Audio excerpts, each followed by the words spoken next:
Hoje a reportagem do Jornal Diário de Caratinga está aqui na Escola Expoente para conversar justamente o tema que poderia ser outro, a Copa do Mundo. Estamos aqui com o professor Caio e com os alunos Caleb e Vitor. Tudo bem com vocês?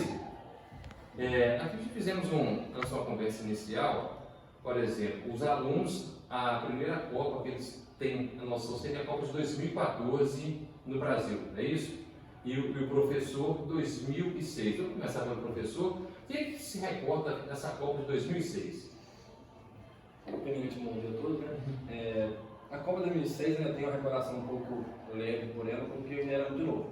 Porém, eu me lembro muito do jogo da final, que se eu não me engano foi Brasil e França. Essa foi em 98, né? Nesse de 2006 o Brasil foi eliminado pela França. Não é isso? O gol do Roberto Carlos. Assim, dava um meião.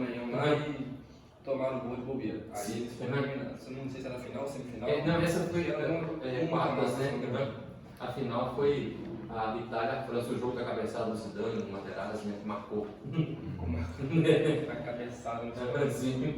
Então eu tenho essa recordação assim, bem de leve, eu tinha 6 anos, então estava entendendo ainda, começando a entender o que era futebol de verdade, Copa do Mundo, entender como é que era esse calor de momento de Copa do Mundo. Então é bem por alto que tem essa recordação mesmo. Sim, você falou o calor de momento de Copa do Mundo. Essa aí, como você diz, o calor tá só uma brasinha, não tá uma coisa assim. Vamos dizer assim, né? Depois daquela Copa de 2014, né? Acaba que essa chama deu uma apagada, sim, né? 2018 mesmo não foi lá aquelas coisas, mas esse ano a gente voltou um pouco a jogar uma lenha ali nessa fogueira para dar uma esquentada de novo. Então eu acho que, tipo assim, da minha parte eu tô com um pouco mais de calor de momentos de hoje Copa do Mundo. Certo. E você? Aí eu vou começar a falar da Copa, né, que foi 2014 no Brasil. São suas primeiras recordações, é isso? Bom dia, né, primeiramente. A minha primeira recordação, infelizmente, é o 7-1, né, do Brasil contra a Alemanha. Foi um resultado muito inesperado, né, tinha muita expectativa de ganhar. Acabou tomando uma goleada, né, estava sem o Neymar, e acredito que foi isso. Tenho várias recordações também do gol do Götze também na final contra a Argentina, né? Sim, Na prorrogação. Lembro do gol do Rames Rodrigues, aquele que domina o peito de fora da área do golaço. Contra o Uruguai, né? No golaço. Eu acho que foi o mais bonito da Copa. Eu tenho essas recordações. Em 2010 eu já tinha 5 anos, mas acaba que eu não me recordo da Copa, não. Em 2014 eu já acompanhava mais, já tinha mais noção do futebol. Perfeito. E para Caleb agora, em relação a 2014? Sim, em relação a 2014, a gente começou com um início meio trágico, com o gol contra do Marcelo contra a Croácia. Sim.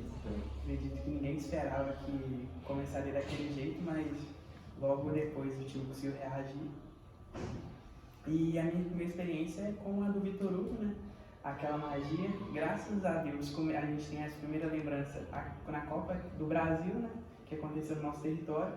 E a gente conseguiu viver junto com algo da Copa, algo de figurinhas, né? Que a gente até hoje está nessa temática envolvida. E é uma mistura, uma sensação muito, muito diferente de outros anos, de outras épocas do ano.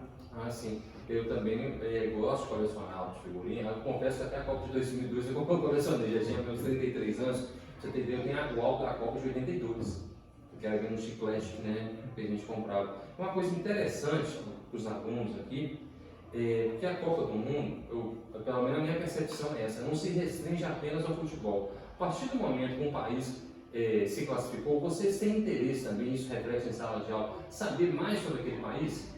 Entendeu? A capital, qual idioma fala, a quantidade de população, tem esse interesse em saber a cultura de determinado país que se classificou para a Copa do Mundo, ou mesmo que vai enfrentar o Brasil? Sim, nós podemos reparar, por exemplo, na seleção de Senegal, né, com as suas danças tradicionais, eles fazendo todo aquele ritmo nas arquibancadas. É uma seleção que recentemente vem ganhando força, uma seleção africana que vem ganhando força, né, no território tanto continental, no território africano, como também em proporção internacional. Inclusive atual campeão das ligas das nações africanas, né? Hoje em dia está sendo o seu principal craque, né, o Sadio Mané, que se lesionou, mas a gente se interessa assim, pela cultura, pelos movimentos, tanto a seleção da Islândia, né, na última Copa. Sim, foi sensacional aquilo, né?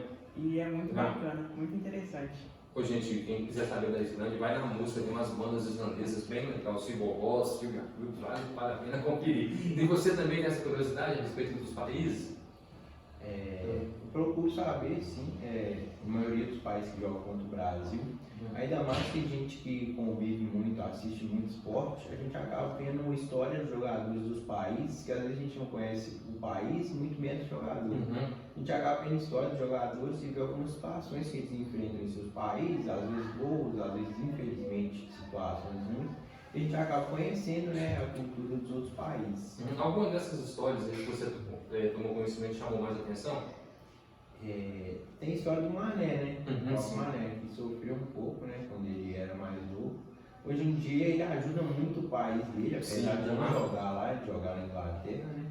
Ele ajuda muito o país, sempre vejo que ele ajuda, faz doações para lá. Então é uma história muito bacana. Principalmente o pessoal, os jogadores que saíram da África, a gente percebe, né? O Drogba faz isso, né?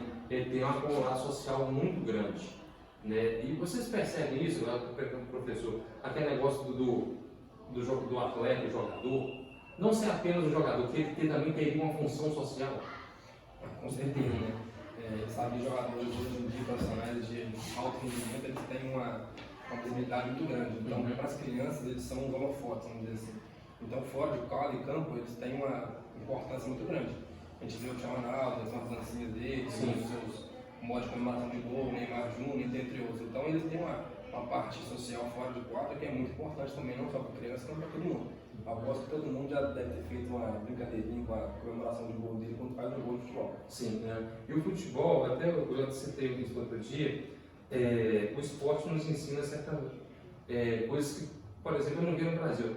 Eu sou um pouquinho mais velho que vocês. A primeira Copa que eu me recordo nitidamente foi em 78, na Argentina. Então, teve um lance no jogo do Brasil que o Gil era o ponta direito, ele se machucou. No jogo contra a Áustria, o Concilia, o goleiro austríaco, saiu e mostrou para a arbitragem que tinha um jogador caído machucado. Eu me recordo que no Campeonato Brasileiro, eu não via isso. Então, também o esporte, né, Bruno? Tem outra coisa também de moldar o caráter das pessoas, né? Então, com certeza, isso aí é algo primordial, vamos dizer assim, porque a gente tem o futebol, lógico, a competitividade ali, o confronto, mas a gente tem também o humanismo, né? A gente tem que ter aquela parte intelectual que a gente consegue ser pessoas educadas, né, de certa forma, a gente sabe ajudar a equipe, mais se é adversário ou não, a gente tem que ter esse caráter, né, que é muito importante no futebol também. Sim, entendeu? É o seguinte, em relação a vocês agora, qual a expectativa para a Copa do Mundo? Deixa eu começar aí. Igual eu falei anteriormente, né, aquela chama está acesa de novo, então, na minha percepção, do meu ponto de vista, a gente tem uma ansiedade maior dessa vez, de vontade de ganhar. Então, minhas expectativas são muito grandes, né? Eu espero que a gente possa trazer de novo esse caneco, voltar para casa aí com umas 6 estrelinhas de número na camisa e com essa. E para você? Assim como o professor Caio, eu acredito muito no Hexa. Espero que a gente consiga. O time está muito bem formado, o grupo está muito unido. A gente pode ver isso pelos treinos, pelas brincadeiras. O time está muito unido. A maioria dos jogadores em alto rendimento jogando nas melhores ligas, né, do mundo. Então acredito sim que a gente pode ser campeão dessa Copa. Para você? As expectativas elas são as melhores possíveis, né? Eu costumo falar que a gente não tem os medianos, a gente tem os melhores jogadores, né? E a expectativa, como o Caio e o Turuga disseram, é trazer o Hexa. Sim. Não existe outra expectativa. Dentre esses melhores jogadores assim, do Brasil fora, você tem algum jogador que você se espelha, algum ídolo? Acho que o jogador que é inspiração nacional é o Neymar, né? Neymar, né? Não tem como se inspirar em outra. Sim. Neymar é para você o que chama mais atenção, né? E para você? Eu concordo também com o Neymar, sou muito fã dele. Acho que é um jogador que dentro de campo ele faz muito bem o papel dele, apesar das críticas, mas é um jogador que eu gosto muito. Sim. O professor aí tem algum Eu gosto muito do estilo de jogo do Neymar, brincadeira, drible, ofensivo, mas eu particularmente gosto muito do Casemiro, né? A parte da marcação, do pitbull volante ali, eu gosto muito da parte dele ali de ser muito bruto. É interessante essa observação. Sobre outro dia, vendo a entrevista do técnico do Martins, né, da Bélgica, ele falou justamente isso. Um jogador que ele queria na seleção dele seria o Casemiro. Assim, a quantidade de Champions League que ele tem no currículo não é para qualquer um, não. Então, você está com uma visão mais europeia do futebol, né? Olha esse aspecto mais do controle do meio campo, né? O brasileiro tem mais aquela coisa, né? O espetáculo, a arte, o gol, mas assim, realmente isso o futebol atual fala, né? Ganha através do meio campo. O Casemiro representa realmente esse jogador que, né? Que tem isso, a marcação, né? É outra coisa, ele sabe ser pitbull, nem sabe também distribuir o jogo, ele tem essas duas facetas, né? E vocês, né, já presenciaram, assistiram, né, obviamente as outras Copas, né? Houve a decepção, a confiança é essa, e tira o jogo do Brasil. Vocês têm algum ritual para acompanhar? Bom, em casa a gente tem estampada em casa, na parte de fora, bandeira, todo mundo dá no meio de amizade, camisa, megafone, tudo que for para fazer barulho dele, a gente está sempre ligado ali para poder fazer o máximo de torcida de casa possível. Eu perguntava você também falasse tem algum ritual. E só uma coisa, aquilo que mata qualquer um de raiva, placar que amanhã Brasil serve. Cara, eu tenho assim meus receios, porque a Sérvia não vai ser uma seleção de alto nível, porém é sempre perigoso. Né? A gente sabe que passou por situações delicadas com a Sérvia, então o meu placar seria 3-1. É o primeiro jogo do Brasil em Copa do Mundo em 1930. Né, que hoje seria contra a Iugoslávia, né? A Sérvia perdeu de 3-1, o primeiro gol brasileiro foi marcado pelo Preguinho.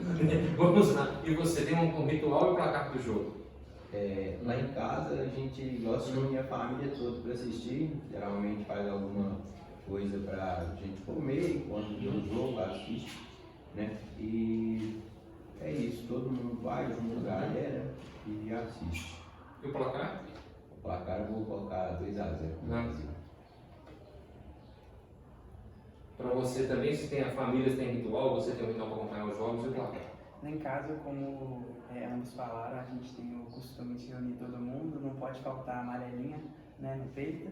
E tem toda a comemoração na hora do gol, é muito bacana também a movimentação das ruas, quando você faz um gol, todo mundo numa gritaria danada, todo mundo numa festa, numa farra assim que é sem igual. Perfeito, o placar? Acredito que vai ser 2-1. Isso aí.